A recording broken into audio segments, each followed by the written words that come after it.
ಮಹಾಭಾರತ ನಡೀತಾ ಇರಬೇಕಾದ್ರೆ ವಾದಿರಾಜರೇ ಬಲಗಡೆಯಿಂದ ಹೂವನ್ನು ಕೊಡೋದ್ರ ಮುಖಾಂತರವಾಗಿ ನನಗೆ ಪರ್ಮಿಷನ್ ಕೊಟ್ಟಿದ್ದಾರೆ, ಅವರ ಆಜ್ಞೆ ಇದೆ, ಆದೇಶ ಇದೆ, ನಾನು ನಡೆಸ್ತೇನೆ ಅಂತ. ಹಾಗಾಗಿ ಪಂಚಮ ಮಹಾಸಮಾರಾಧನೆ ನಡೀಲಿಕ್ಕೆ, ಅದು ಪಂಚಮ ಪರ್ಯಾಯವನ್ನು ಮಾಡಲಿಕ್ಕೆ ಕಾರಣ ವಾದಿರಾಜ ಸ್ವಾಮಿಗಳವರು. ಅವರ ಅನುಗ್ರಹದಿಂದ ಪಂಚಮ ಪರ್ಯಾಯವನ್ನು 5 ಪರ್ಯಾಯಗಳನ್ನ ಅತ್ಯದ್ಭುತವಾಗಿ ವೈಭವದಿಂದ ಹಿಂದೆಂದೂ ಮಾಡಿಲ್ಲ, ಯಾವ ಮಾಡಲಿಕ್ಕೂ ಸಾಧ್ಯ ಇಲ್ಲ. ಆ ರೀತಿಯಲ್ಲಿ ವೈಭವದಿಂದ 5 ಪರ್ಯಾಯಗಳನ್ನ ನಡೆಸಿದ ಮಹಾ ದೊಡ್ಡ ಪ್ರಾತಸ್ಮರಣೀಯರಾದ ಮಹಾ ದೊಡ್ಡ ಸಂತರು, ಜ್ಞಾನಿಗಳು, ಸಹನಶೀಲರು, ಮಾಧ್ವ ಸಮಾಜ ಮತ್ತು ಹಿಂದೂ ಸಮಾಜ ಸಾಮಾಜಿಕ ಧಾರ್ಮಿಕವಾಗಿಯೂ ಕೂಡ ದೊಡ್ಡ ಉನ್ನತವಾದಂತಹ ಅನೇಕ ಮಹತ್ತರ ಕಾರ್ಯಗಳನ್ನು ನಡೆಸಿದಂತಹ ವೇದಾವರ ಸ್ವಾಮಿಗಳ ಪಂಚಮ ಮಹಾಸಮಾರಾಧನೆಯನ್ನ ನಾವು ಸೇರಿದ್ದೇವೆ. ಹಾಗಾಗಿ ಪಂಚಮ ಮಹಾಸಮಾರಾಧನೆ ಅಂದ್ರೆ ಮುಂದೆ ಬರಲ್ಲ, ಇದು ನಮಗೆ ಕಾರ್ಯದ ಸಿದ್ಧಿ ತಂದುಕೊಡುವಂತಹ ಆರಾಧನೆ, ರಾಜ ಸಂಸಿದ್ಧವು ಅಂತ ಹೇಳ್ತಾರೆ. ಹಾಗಾಗಿ ಅಂತಹ ಗುರುಗಳು ಅವರ ಸಂಸ್ಮರಣೆ ಮಾಡಲೇಬೇಕು. ನಾವು ದಾಸರಾಯರ ಪದ್ಯದಲ್ಲೇ ಇದೆ, ಗುರು ಸ್ಮರಣೆಗಿಂತ ಸಕಲ ಸಂಪತ್ತು. ಹಾಗಾದ್ರೆ ಸಾಕ, ಸಕಲ ಸಂಪತ್ತು ಗುರುಗಳ ಸ್ಮರಣೆಯಿಂದ ಪಡ್ಕೊಂಡ್ವಿ, ಸಂಪತ್ತೇನೋ ಬಂತು, ಆಪತ್ತು ವಿಪತ್ತುಗಳು ಬರ್ತಾ ಇದ್ರೆ ಇದ್ದ ಸಂಪತ್ತು ಹೋಗ್ಬಿಡ್ತದೆ. ಅದಕ್ಕೆ ದಾಸರಾಯರು ಹೇಳಿದ್ರು ಆಪತ್ತು ಪರಿಹಾರ ಅಂತ.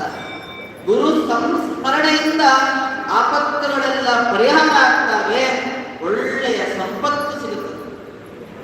ಎರಡೂ ನಮಗೆ ಬೇಕೇ ಬೇಕು. ಅದನ್ನ ಕೊಡಲಿಕ್ಕಿರುವಂತವರೇ ಗುರುಗಳು.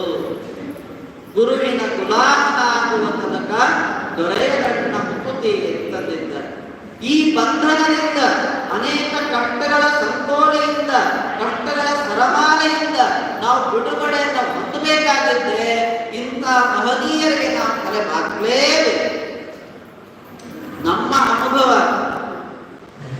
ಇವತ್ತು ಇಷ್ಟೆಲ್ಲ ಜನ ಸೇರಿದ್ದೀರಲ್ಲ, ಒಬ್ಬೊಬ್ಬರು ಮೈಕ್ ಕೊಟ್ರೆ ಇಲ್ಲ ಬೇಜಾರು ಸ್ವಾಮಿ ಮನೆಗೆ ಬಂದಾಗ ಹೇಳಿದ್ರಿ, ನಮ್ಮ ಬಹಳ ಪ್ರೀತಿ ಅವರಿಗೆ.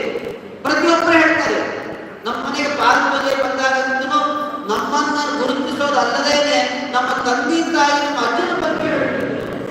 ಅಷ್ಟು ಅವರಿಗೆ ಶಕ್ತಿ. ನಮ್ಗೆ ಬಹಳ ಅನುಗ್ರಹ ಮಾಡೋದು, ಇನ್ನೊಬ್ರಿಗೆ ಕೇಳ್ತಿದ್ರು ನಮ್ಗೆ ಬಹಳ ಅನುಗ್ರಹ ಮಾಡ್ಯಾರ ಅಂದ್ರೆ ಒಂದೇ ಮಾತಾಡ್ಬೇಕಾಗಿದ್ರೆ ಇಡೀ ಸಮಾಜದಲ್ಲಿರುವಂತಹ ಸಕಲ ಜೀವರಾಶಿಗಳಿಗೂ ಕೂಡ ಒಳ್ಳೆಯದನ್ನು ಬಯಸುವ ಮಹಾ ಸಾತ್ವಿಕ ಸಹೃದಯಶೀಲತೆ ಉಳ್ಳ ಪರಮ ದೊಡ್ಡ ಸಂತರು ಅಂತ ಬೇಜಾರು. ಅದಕ್ಕೆ ನಮಗೆ ಅವರನ್ನು ಕಾಣುವಾಗ, ಅವರ ಮಹಿಮೆಯನ್ನು ಹೇಳುವಾಗ ನೆನಪಿಗೆ ಬರುವ ಭಾಗವತದ ಶ್ಲೋಕ ಅಂತಂದ್ರೆ ತಿತಿಕ್ಷವಃ ಕಾರುಣಿಕಃ ಸುಹೃದಃ ಸರ್ವದೇಹಿನಃ ಅಜಾತ ಶತ್ರವಃ ಶಾಂತಃ.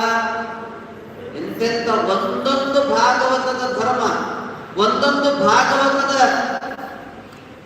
ಜ್ಞಾನಿಗಳಿಗೆ ಹೇಳಿದಂತ ಏನೆಲ್ಲ ಲಕ್ಷಣಗಳಿದ್ದಾವೋ ಎಲ್ಲಾ ಲಕ್ಷಣಗಳು ನಮ್ಮ ವೇದಾಂತ ಸ್ವಾಮಿಗಳಿಗೆ ಅನ್ವಯ ಆಗ್ತದೆ. ನಾವು ವೇದಾಂತ ಸ್ವಾಮಿಗಳನ್ನು ಕಂಡಿದ್ದೇವೆ, ಒಡನಾಟದಲ್ಲಿ ಇದ್ದೇವೆ, ಅನೇಕ ಅನುಭವಗಳನ್ನು ತಂದುಕೊಂಡಿದ್ದೇವೆ. ಆದರೆ ವಾದರಾಜರ, ವ್ಯಾಸರಾಜರ, ರಾಯರ ಕಾಲದಲ್ಲಿ ನಾವು ಇದ್ದಿಲ್ಲ. ಇದ್ದೇವೋ ಏನೋ ನಮಗೆ ಗೊತ್ತಿಲ್ಲ, ಏನೋ ವಿಷಯ ಬೇರೆ. ಆದ್ರೆ ಅವರ ಮಹಿಮೆಗಳನ್ನು ಕೇಳ್ತಾ ಇದ್ದೇವೆ. ಅವತ್ತು ನಾವು ರಾಯರ, ವ್ಯಾಸರಾಜರ, ವಾದರಾಜರನ್ನ ನೋಡದೇ ಹೋದ್ರು ಅವರೇನೆಲ್ಲ ಹೇಗೆ ತಪಸ್ಸುಗಳಾಗಿದ್ರು ಅಂತ ಏನು ಕೇಳ್ತೇವೋ ಅದನ್ನ ನಮ್ಮ ಬೇಜಾರು ಸ್ವಾಮಿಗಳನ್ನು ನೋಡ್ಬಿಟ್ರೆ ಸಾಕು, ಎಲ್ಲ ನಮಗೆ ಕೊಡುತ್ತೆ.